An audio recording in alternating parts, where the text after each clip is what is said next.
یہ ایک ایسا ایریا ہے جہاں پر میں اپنے پرابلمز لا سکوں. میں نے کئی جگہ مثال دی کہ میرے ساتھ بجلی کے اندر ایک بہت بڑی کیفیت یہ رہی کہ میں کیونکہ رشوت نہیں دینا چاہتا تھا اس مخصوص چیز پر، تو جو چیز مجھے 2 لاکھ روپے میں رشوت کے ذریعے مل رہی تھی جو میں نے نہیں لی، وہ مجھے 8 سال بعد 8 لاکھ روپے میں آفیشلی ملی. تو یہ ایسی چیزیں تھیں جو میں اگر مجھے پتہ ہوتا کہ وفاقی محتسب کوئی ادارہ ہے تو میں وہاں سے ریکورس تیار کرتا اور پہنچتا. جب مجھے نہیں معلوم تو اس بات کا غالب امکان ہے کہ پھر کس کو معلوم ہوگا. کبھی کبھی جو عام انشورنس ہم سب لوگ عام طور پر سب سے زیادہ کراتے ہیں وہ گاڑیوں کا انشورنس ہے. گاڑیوں کے انشورنس کے حوالے سے بھی کوئی ڈسپیوٹس ہر مرتبہ ہو جاتے ہیں اور کوئی ادارہ ایسا نہیں تھا جو بیچ بچاؤ کر کے بتاتا کہ نہیں یہ بات صحیح ہے یہ بات غلط ہے. آئی ڈڈ ناٹ نو. اچھا یہ ادارہ تو چند دہائیوں سے تو ایگزسٹ کر رہا ہے نا، اور جب مجھے نہیں معلوم تھا تو لوگوں کو کیا پتہ ہوگا. تو میری اب بھی یہی کوشش ہے. ماشاء اللہ خاور جمیل صاحب کی کوششوں سے 1500 سے بات 5000 تک پہنچی ہے، مگر میں اب بھی یہ سمجھتا ہوں کہ یہ سنگل ڈیجٹ پرسنٹیج ہے ابھی بھی. یعنی 2% ہوگا جن لوگوں کو پتہ ہوگا، انشورنس کے جو بائرز ہیں 2% کو پتہ ہوگا، 5% کو پتہ ہوگا، 10% کو نہیں پتہ. ابھی بیٹھے بیٹھے بھی اور ہم نے اور انہوں نے مل کر بہت سارے کام کیے، اور میں کمپریہنسو بات بتانا چاہتا ہوں، یہ سارے محتسبین کے ساتھ مل کر کیا.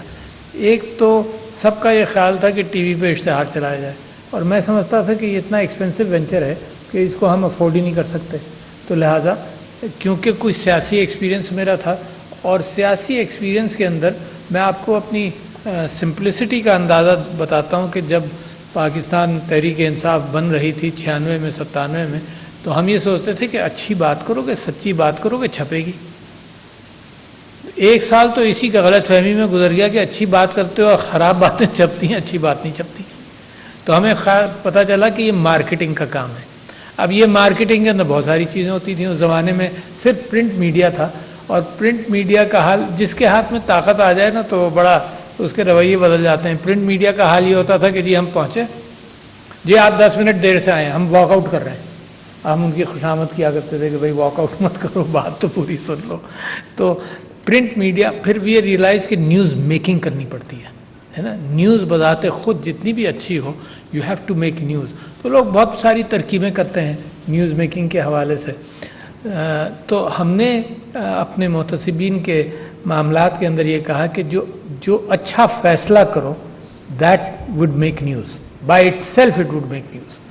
اچھا تو دیٹ از، یعنی وہ ایک ٹی وی کا اشتہار ہے یا اخبار کا اشتہار ہے جس میں آپ کا اچھا فیصلہ آ گیا. پھر اچھا فیصلہ کس حوالے سے کریں؟ اس وقت ملک کے اندر یہ احساس ہے کہ لوگ مظلوم جو ہیں ان کا کوئی پوچھنے والا نہیں. تو چھوٹا فیصلہ بھی ہو، کسی مظلوم کا ہو، کسی عورت کا ہو جو پریشان حال تھی، کوئی اس کو انصاف نہیں مل رہا تھا، تو لوگ اس کو اٹھا لیتے ہیں. So that's the cheapest way of doing some thing. ٹھیک ہے جی. اور ابھی بھی میں سمجھتا ہوں سب سے بڑا کمال یہی ہے کہ کوئی بھی فیصلہ ہو اس کو پبلسائز کیا جائے. مجھے بڑی خوشی ہوئی خاور صاحب آپ نے جب اس بات کا ذکر کیا کہ 0.8% پر ہم مسلسل بات کر رہے تھے، اب یہ معاملہ 1% پر آیا ہے، اور میں سمجھتا ہوں اس کو بڑھانا چاہیے. کیوں بڑھانا چاہیے؟ تاریخ کے اعتبار سے پرسنل لاسز کا امکان ہمیشہ رہا. چاہے زندگی گئی ایسے وقت میں گئی جب بچے چھوٹے تھے، یا کوئی حادثہ پیش آیا اس کی وجہ سے گھر گر گیا، تباہ ہو گیا، قحط آیا اس کی وجہ سے مسائل پیدا ہوئے. تو انسانیت نے ایک سوشل انشورنس ہمیشہ رکھی.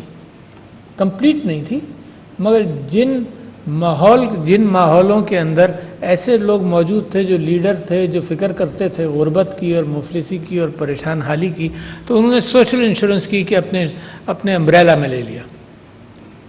اچھا یہاں تک کہ اسلام نے اس بات کو اتنا آگے لے گئے کہ جنگوں کے اندر جو شہید ہیں تو ان کی عورتوں کے ساتھ کوئی شادی نہ کرے تو شادی ایک سے زیادہ کرنے کی اجازت اس اعتبار سے دی کہ ان کو انشورنس ملے.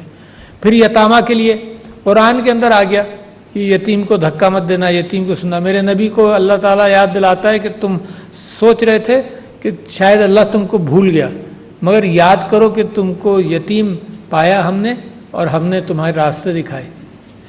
تو وہ یتامہ کے اعتبار سے. تو یہ بھی آپ کے ذہن میں رہنا چاہیے کہ مذہب بنیادی طور پر غریب پروری کے لیے آیا. اور اگر آپ نبی صلی اللہ علیہ وسلم کی زندگی دیکھیں تو 2 ہی کام سب سے زیادہ کیے. اور وہ کام یہ تھے کہ غریب پروری تھرو آؤٹ ہز لائف، مدینہ کی زندگی، مکی زندگی. اس کے بعد انصاف ہر جگہ پر، یعنی طبقاتی انصاف کے اوپر توجہ دی، عورت کے اوپر توجہ دی، یہاں تک کہ لوگوں کو انسینٹیو دیا، آخرت کا انسینٹیو دیا. کسی نے کہا کہ میری 2 بیٹیاں ہیں، تو انہوں نے کہا تم جس نے 2 بیٹیاں، اپنی انگلی سے اشارہ کرتے ہوئے کہا کہ جس نے 2 بیٹیوں کو پرورش کر لی سمجھ لو وہ جنتی ہے. یہ انسینٹیو دیا معاشرے میں، غلاموں کو نکالنے کے لیے انسینٹیو دیا کہ گردنیں آزاد کرو. کوئی بھی تم سے بات ہو جائے، حج کے اندر کوئی کیفیت ہو جائے، کوئی بھی ہو، تم گردنیں آزاد کرو. یعنی وہ معاشرے کے اندر انہوں نے چینج لانا شروع کیا کہ گردنیں آزاد کرو.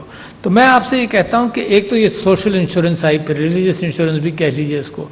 اور سارے مذاہب نے، خاص طور پر ابراہیم ٹریڈیشن کے اندر، آپ چرچز میں جائیں، کھانا کھلانا، سوپ کچن بنانا، ہے نا، یہ فکر غربت کی اور پھر انصاف کی. اچھا ہوا کیا؟ ریاست تو یہاں تھی نہیں نا، مدینہ کے اندر تو ریاست ہی نہیں تھی، اور مکے میں ریاست کی ضرورت کیوں پڑی؟ دیٹ از ویئر دا محتسب کمز ان. ریاست کی ضرورت اس لیے پڑی کہ اب اتنے سارے لوگ انصاف بھی کرنا چاہتے ہیں، خیرات بھی کرنا چاہتے ہیں، اور سوشل پرابلمس کو ہینڈل کرنا چاہتے ہیں. تو ان کی کوئی تنظیم ہونا، تو لہٰذا وہ ریاست اس معنی کر کے آئی. ریاست نے اسلامی تاریخ میں کبھی major important point I am telling you, کبھی قانون سازی بھی نہیں کی. ریاست نے کبھی قانون نہیں بنایا. یہ جو نیشن سٹیٹ بنی ہے ویسٹفیلین آرڈر کے بعد اور یورپ کی جنگوں کے بعد، اس نیشن سٹیٹ نے قانون بنانے کے پارلیمنٹ کے اعتبار سے شروع کیا. ورنہ اسلام میں بنو امیہ، بنو عباس، پھر ترکیہ، جس طرح سے عثمانی سلطنت بنی، قانون نہیں بنایا. قانون کہاں بنا؟ یہ let me not deny that. قانون قرآن کا، قانون اسوہ حسنہ کا، جس میں کمیونٹی کی فکر تھی. اسوہ حسنہ کی ساری زندگی community. Is not a legislation the prophets did, but still it became legislation according to his attitudes towards the community.